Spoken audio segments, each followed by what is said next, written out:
At the special sessions in June, New Mexico legislators used a familiar word in a way that I had never heard before. Sand.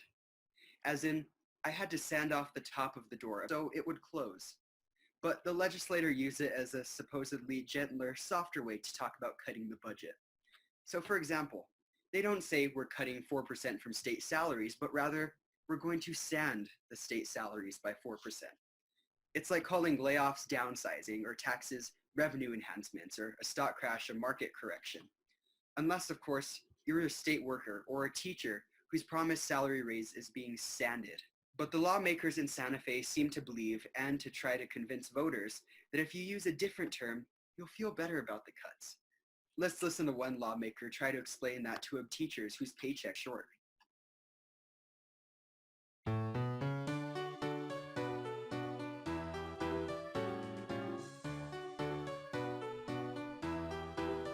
Mr. Sandman, Yes? did you cut my pay? Let's just say salad, it sounds nicer that way.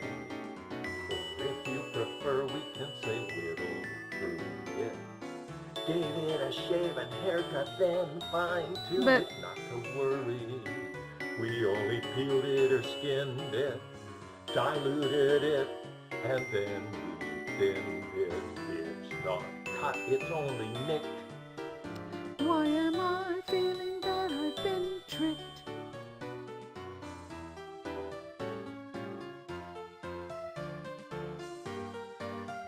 Instead of thinking that you've been had, just change the wording and you'll feel less bad. But what you have done is not very nice, sir.